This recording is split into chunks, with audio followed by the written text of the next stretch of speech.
Greetings, fellow Whovians. Hope you're having a good week so far. Well, our look at the 7th Doctor era continues on with the Curse of Fenric. So, here we go. The 7th Doctor and Ace arrive at a British naval installation near Maiden's Point on the Northumberland coast during World War II. Befriending the base personnel, they learn that the base, run by Commander Millington, is being used as a listening post to intercept and translate German-coded messages using the Ultima supercomputer and to stockpile a supply of lethal nerve gas. Meanwhile, wheelchair user Dr. Judson has also been using Ultima to help decipher Viking runes found in catacombs beneath the base, warning of a being called Fenric, which has attracted Millington's attention, he believing that he can gain Fenric's power. Outside the base, the Doctor and Ace discover a covert squad of Soviet commandos, led by Captain Soren, who are seeking to capture Ultima. The Doctor warns them to lie low, while Ace and Soren become smitten with each other. Ooh. The Doctor and Ace find a glowing oriental vase, a treasure captured by the Vikings and left in the catacombs, but is taken by Millington when they return to the base. As Millington and Judson prepare to use Ultima to decipher the writings on the vase, vampire-like hemovores begin to emerge from the sea, attack and convert the English and Soviet troops and other residents into hemovores. When Judson runs Ultima with the vase, energy strikes him and he becomes infused with Fenric. Fenric begins to give orders to the Ancient One, an old hemovore in control of the other monsters, to continue to assault anyone in their path and destroy all humans by poisoning the earth with chemicals at the installation. Ace is able to board one of the WRNS, or our Women's Royal Naval Service, Kathleen, in time for her to escape with her newborn child, Audrey. The Doctor reveals he has faced Fenric, an ancient evil since the dawn of time, besting him by challenging him at a chess problem. Arranging another chess problem in the same room where the nerve gas has been stockpiled, the Doctor is able to delay Fenric, while he runs off to seek a more permanent solution. Soren, the last remaining member of his squad, enters the room and prepares to shoot Fenric, but Fenric reveals that Soren is one of his wolves, having descended from the Vikings that carried the cursed vase to the English shores and takes over his body. When Ace returns to the room, she willingly helps Fenric and Soren's body to solve the chess problem. The Doctor arrives too late, as Fenric can no longer be stopped. Bom, bom, bom. Fenric orders the Ancient One to attack the Doctor, but a psychic barrier created by Ace's trust in the Doctor prevents the Ancient One from acting. The Doctor is forced to reveal to Ace that she too was one of Fenric's pawns, as it was he that created the time storm that transported her to the alien colony Ice World. Say what? Furthermore, by saving Kathleen and Audrey, she has assured that the cycle remain unbroken, as Audrey will grow up to become Ace's mother, whom she despises. What a twist! Ace's faith is shattered, causing the psychic barrier to drop, but, instead of attacking the Doctor, the Ancient One grabs Fenric, pulls him into a sealed chamber, and releases a lethal dose of the gas. The chamber explodes, killing them both. Woo!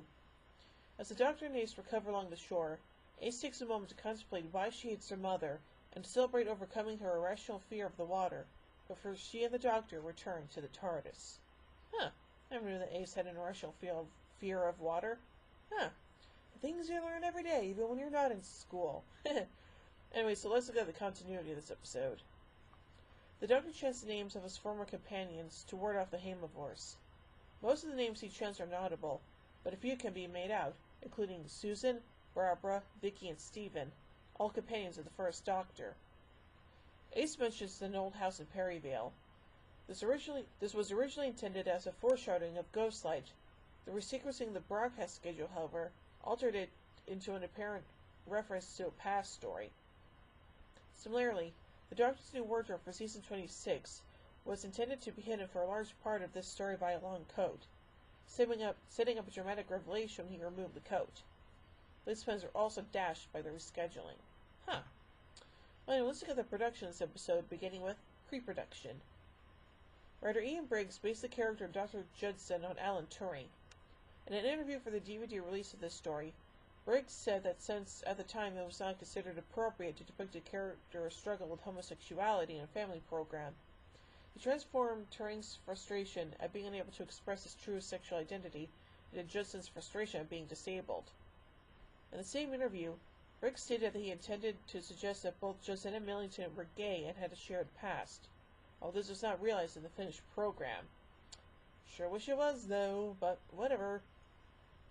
This story was originally going to be titled The Wolves of Fenric, and before that, Wolf Time. Fenric does refer to his servants as his wolves, and wolves play a strong role in Norse mythology, especially the monster Fenrir. However, Nathan Turner felt that as the wolves connection was not revealed until quite late in the story, the title would not initially make sense to the audience. Really? Although there are several references in the story to Norse belief in a final battle at the end of the world, the word Ragnarok was removed from the script to avoid confusion with the gods of Ragnarok from the previous season's The Greatest Show in the Galaxy. This story is the second in what I've somewhat called the Ace Trilogy, a three-story arc that explores elements of Ace's past before she met the Doctor. This is not an intentional trilogy, since Fenric was originally intended to start the season and be followed by Battlefield, Survival, and then Ghostlight. Fenric was moved to third in the season because its horror themes were seen as more fitting for airing in October. Yeah, that definitely makes sense. Now, on to production. The Curse of Fenric was originally to have been shot, as with most Doctor Who serials, as a mixture of studio interiors and location exteriors. However, after reading the script, director Nicholas Mallet persuaded producer John Nathan Turner that, given the settings involved, the serial could be made more effective and realistic by shooting the entire production on location, to which Nathan Turner eventually agreed. Shooting on the serial went over length to such a degree that consideration was briefly given to editing the story into 5 rather than 4 episodes. However, Ian Briggs strongly opposed this, thinking that the narrative flow would be badly disrupted. Yeah, sorta kinda. The exact setting of the story is disputed as either in Northumberland or near Whitby, North Yorkshire, although Reverend Wainwright's mention of Dracula coming ashore there indicates the latter. The scenes set in the fictional location of Maiden's Point were shot on location at Lulworth Cove in Dorset. The production also visited Kent and filmed at Illiston Manor, which doubled as the laboratory under the church. Rose's farm in Hawkhurst, which doubled as Mrs. Hardaker's cottage, and St. Lawrence Church in Hawkshurst, which doubled as St. Jude's Church. Nice. Now, finally, cast notes. Merrick Anton, who played the destroyer in the first story of the season, Battlefield, is Ursa's soldier for Shinnon. The infant Audrey was the son of the proprietors of the Bush Hotel in Shepherd's Bush Green, familiar to the production team as it was near the Doctor Who offices.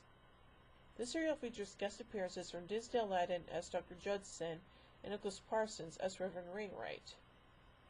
2 of the Hamilvers in this story were played by Sylvester McCoy's sons, Sam and Joe Kent Smith. Nice.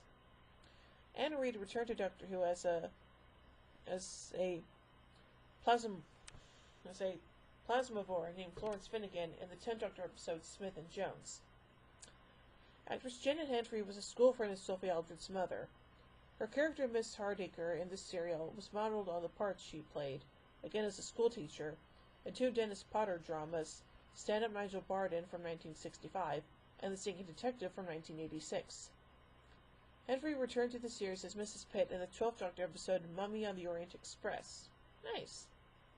Sylvia Sims was originally offered the part of Miss Hardacre, but played the character of Mrs. Pritchard in another story of the season, Ghostlight. Huh, interesting. So overall, I say this episode is actually pretty darn good, and the focus on Ace's past is actually kind of interesting and stuff like that. So yeah. So overall, I give The Curse of Fenric 5 sonic screwdrivers out of 5. Well, join me next week as we take a look at not only the final episode of the Sylvester McCoy era, but also the final episode of the classic series, Survival. So, until then, this is Who Being Queen saying, "Oh my giddy aunt!" When I say run, run! Avarice polarity, the neutron flow. Would you like a jelly baby? Fantastic! Allons-y! Geronimo! Bow ties are cool, fezzes are cool, and Stetsons are cool.